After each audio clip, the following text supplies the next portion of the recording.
Ini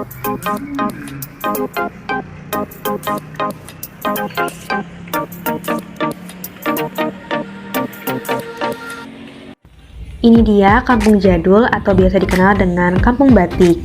Kali ini kita akan bertemu dengan narasumber, salah satunya yaitu pembuat batik tulis di kampung batik.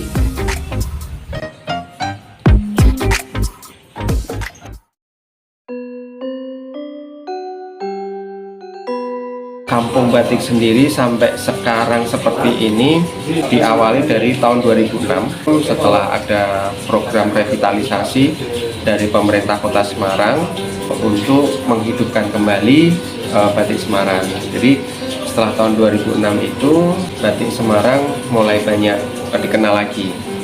Jadi yang dilakukan pada awal mula pertama tahun 2006 itu memberi pelatihan pada warga sekitar kampung batik atau sekitar kecamatan Semarang Timur untuk dilatih untuk teknik-teknik dasar pemrosesan atau pembuatan batik.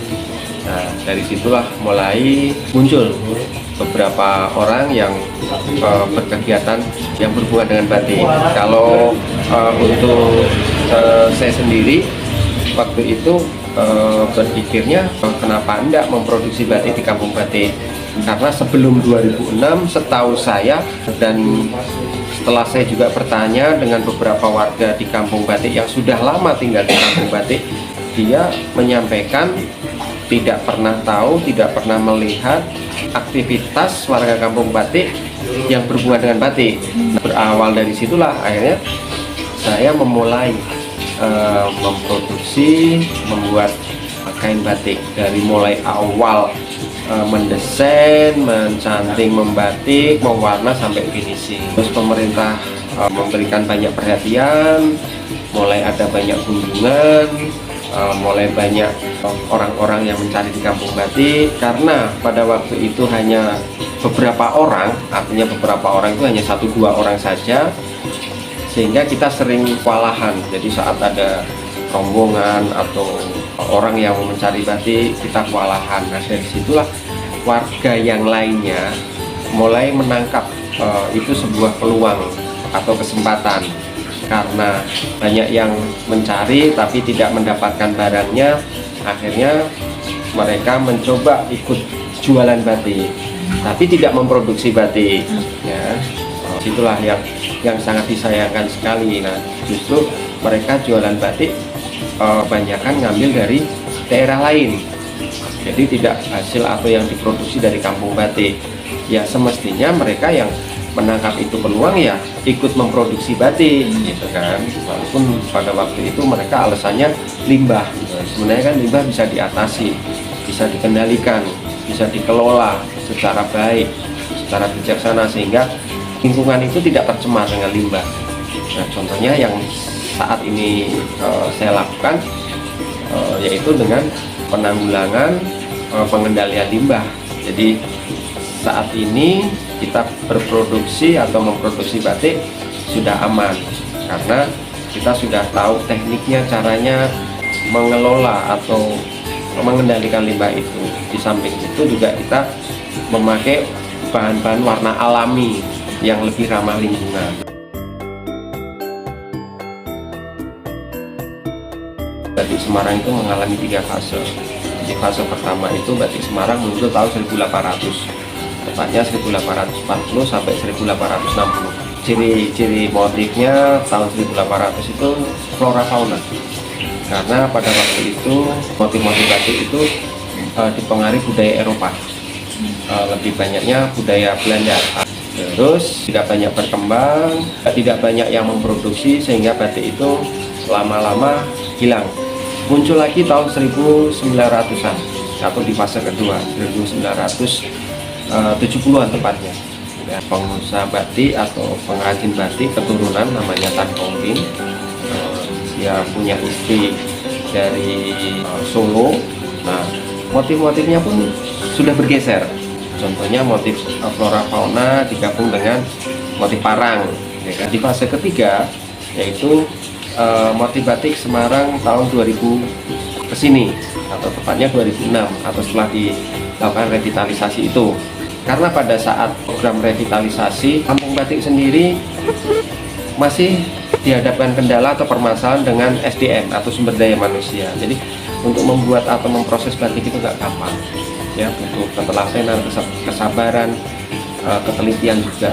Jadi pada waktu itu melalui Ketua Dekranasda atau Bu Wali Kota mengarahkan, menyarankan atau menghimbau. Karena kesulitannya, beliau menyarankan untuk membuat motif-motif yang sederhana. Nah, pada waktu itu muncullah motif-motif ikon Semarang. Contohnya Lawang Sewu, Tugu Muda, Asem, Wara, seperti itu. Sampai sekarang ini yang dikenal atau yang diketahui batik Semarang ya masih sebatas ikon. Padahal sebelumnya batik Semarang itu sudah ada yang motif-motifnya lebih cantik, lebih bagus, lebih indah. Tugu Muda kan ikonik banget nih kan. Semarang ya Tugu Muda. Lawang Sewu paling hanya garis lurus, garis lurus, garis lurus. Bikin bandeng presto kan udah tahu ikan bandeng seperti apa. Dan harapannya setelah bisa atau setelah belajar dan berproses mestinya ditingkatkan membuat atau memproduksi motif-motif yang lebih susah atau motif-motif yang lama. Nah, tidak meningkat sumber daya manusianya atau pengetahuan tentang batiknya nggak meningkat, akhirnya yang dibuat ya Lawang Sewu, Tugu Muda, bandeng presto, wingko babat, udah itu terus. Sehingga banyak masyarakat mengerti dan memahaminya batik Semarang ya hanya itu. Padahal sebenarnya batik Semarang punya motif yang lebih cantik.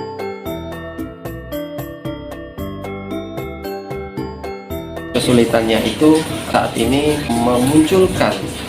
memunculkan minat warga kampung batik untuk memproduksi. Jadi tidak hanya menjual, tapi memproduksi. Dari pola pikir, cara berpikir mereka atau warga kampung batik ini yang agak susah, atau merubah mindset cara berpikirnya yang susah. Artinya seperti ini, kalau mereka masih berpikir aku jualan aja untung, kenapa aku harus bikin?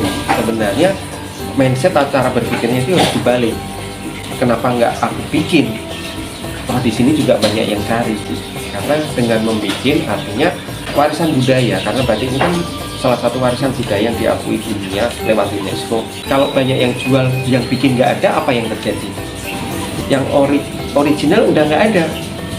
Ya kan akhirnya masuklah batik-batik dari Cina. Terus batik-batik tidak hasil asli dari kampung batik, tapi hasil dari daerah-daerah lain. Maksud saya untuk kelestarian budaya ini dan kelestarian kampung batik ini harus ada yang terus memproduksi, harus ada yang terus meningkatkan kualitas produksi.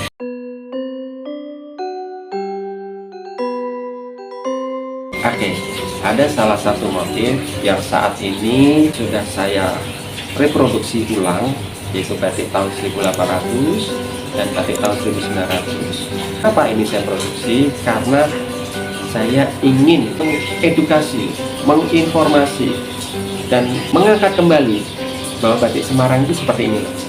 Bukan Lawang Sewu, Tugu Muda, bukan ikon atau wingko babat bandeng presto atau wewe gombel. Ada motif yang saat ini Pak Eko produksi khusus, bahkan itu jadi istilahnya apa ya, masterpiece.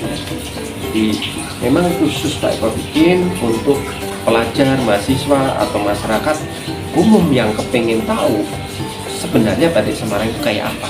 Karena saat kita bicara keluar dari kota Semarang, contohnya kita ke Surabaya, contohnya kita ke Bandung, contohnya kita ke Jakarta, saat kita bicara batik Semarang, mereka nggak tahu.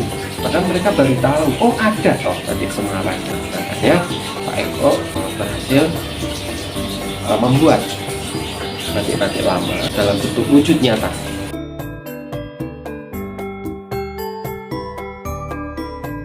Yang motif tahun 1800 seperti ini.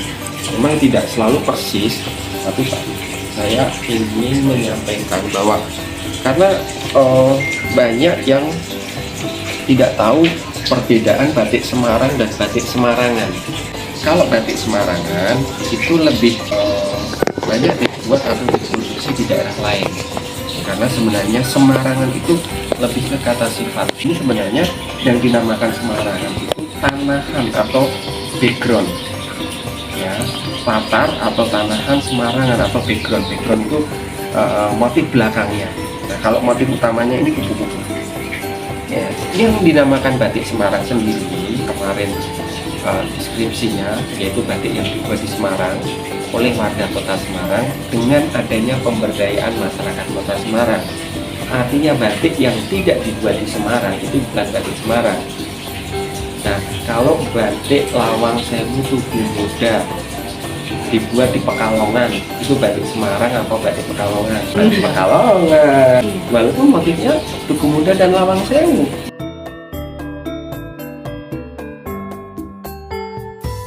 Semarang dari kata asem arang atau asem arang-arang atau pohon asem yang berjarak berjauhan. Nah, ini Pak Eko tuangkan dalam selembar kain. Jadi filosofinya ya ingin melestarikan warisan budaya Semarangan karena ini kan sarung Semarangan sebenarnya. Jadi sarung Semarangan itu sebenarnya pakaian adat khas Semarang yang sering dipakai untuk manten Semarangan, dan bentuknya biasanya seperti cincin. Jadi warna-warna budaya Cina itu kuat gitu di Semarang.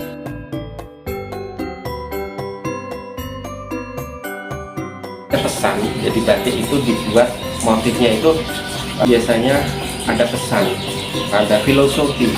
Kenapa buat motif ini? Ada pesan apa dibalik dari motif ini? Karena itu penciptaan motif batik itu biasanya apa yang dilihat, dipikirkan, ya, sehingga dirasakan, lantas dituangkan dalam kain. Jadi dia harus melihat dulu, atau minimal itu membayangkan.